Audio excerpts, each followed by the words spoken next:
imaginei que eu fosse falar sobre esse tema, muito menos gravar uma aula para explicar como funciona a insulina inalável. Esse é o tema da nossa aula de hoje, né? Graças à tecnologia, né, às pesquisas, a gente hoje conta com essa tecnologia mesmo, a gente pode dizer, né, doutor Rodrigo? No tratamento do diabetes, a insulina inalável. E eu quero esclarecer todas as dúvidas junto com vocês nessa aula. Doutor Rodrigo, como que funciona a insulina inalável? Então, Tom, é uma tecnologia que transforma a insulina num pó, né? E ela entra no inalador, né? Pequenininho, parece um apito, né? Que o indivíduo coloca na boca e aspira.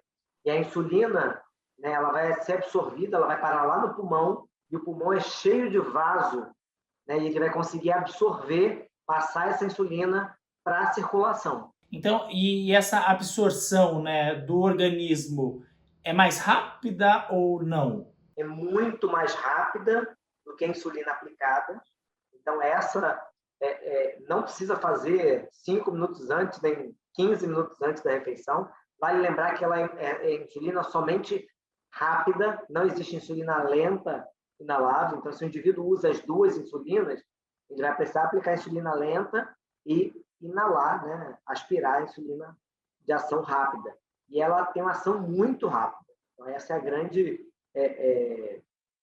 característica, obviamente, além de não precisar se furar para administrar a insulina. E como que funciona? Porque, por exemplo, né, a gente tem aqui uma caneta, por exemplo, que você vai aqui e coloca as doses, né? Na prática, como que ela funciona? Então, existem apresentações, né, vamos dizer assim. Eu tenho o nome comercial dela no Brasil, chama Afresa, e eu tenho apresentações de 4, 8 e 12 unidades. Então, são unidades fixas. Isso. Então, eu tenho blisterzinhos, né, de cores diferentes, separando por cor para ficar mais simples, mas de 4, 8 e 12. Então, se o indivíduo precisa fazer 16, ele vai usar um de 12 e um de 4, né, por exemplo, ou 2 de 8. Né? Mas essa é uma vantagem, né? Mas para alguns indivíduos, por exemplo, a tipo 1, que usam doses muitas vezes quebrada, né? Usar 5 unidades, 3 unidades, acaba sendo às vezes difícil de usar na prática. É mais fácil de usar no diabetes tipo 2, né? Porque muitas vezes ele aplica doses fixas de insulina, já que ele ainda libera um pouquinho de insulina, aquele pouquinho no complemento. Então, fica mais fácil de usar, né, por ela ser um pouco engessada em termos de dose, de usar no diabetes tipo 2 do que no diabetes tipo 1. Então, na verdade, era a minha próxima pergunta, né? Então, só para a gente deixar claro, ela pode ser usada tanto para o diabetes tipo 1 quanto para o diabetes tipo 2. Isso. Eu tenho paciente tipo 1 que tem ela, e aí quando no cálculo dá 4 unidades ou dá 8, ele usa, mas quando dá quebrado, ele acaba usando a caneta. E qual que é o grande obstáculo, né, no sentido do tratamento em relação a uma tecnologia nova como a insulina inalável, né? Por exemplo, eu que sempre usei insulina injetável, eu imagino que assim, como seria inalar uma insulina? Eu ainda não usei, né, não testei, não vivi essa experiência, espero viver isso em breve, mas como isso é um obstáculo, né, a princípio, para quem usa pela primeira vez, como que é? Inalar é bastante simples, não é difícil de fazer. Eu acho que a principal barreira é a barreira do custo. Ela tem um custo bastante elevado. Ela em relação à insulina injetável, ela é mais cara por ser uma novidade, por não precisar se furar e por ser única, né, a princípio no Brasil, não ter concorrência. Exatamente isso.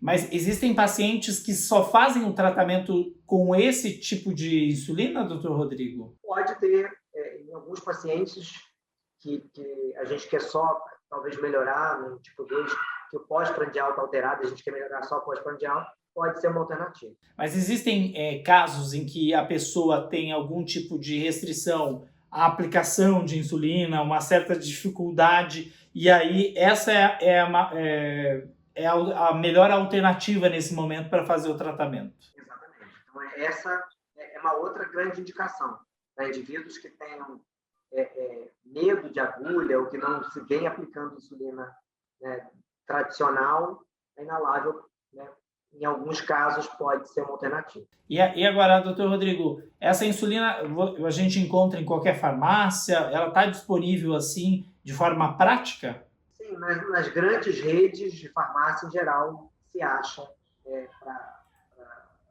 para comprar sim. Faz mais ou menos um ano e meio que ela chegou, né? E passou a ficar disponível no mercado brasileiro.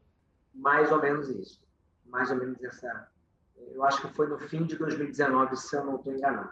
E é completamente diferente, então, a forma de absorção, como o doutor já explicou, né? Ela é feita pelos vasos ali, pelos neuros do pulmão e não da forma que é pelo subcutâneo como a injetável. Isso. E a absorção é rápida justamente por isso, né? Quando eu aplico no subcutâneo, eu tenho uma área de absorção, ela vai ficar ali numa área e aqueles vasos perto da onde eu apliquei vão absorver. Quando eu vou inalar para o pulmão, ele vai para o pulmão inteiro. Então, os vasos todos que irrigam o pulmão vão absorver cada um naquele local ali, ela vai se difundir bem, e aí a absorção é muito rápida. E o pulmão é muito maior também, né, do que o espaço que você coloca no... É muito vascularizado, tem muito vaso. Legal. Bom, essa foi uma aula, então, para a gente explicar sobre essa novidade aí. Muita gente tem dúvida sobre a insulina inalável. Hoje ela foi durante muito tempo sonhada, esperada. Hoje ela já é uma realidade. E graças à tecnologia, né? E é sobre a tecnologia no tratamento do diabetes, né, que a gente vai falar na próxima aula. Então fique com a gente que tem muita informação, muito conhecimento em diabetes para você. Eu e o Dr. Rodrigo te esperamos na próxima aula. Até lá!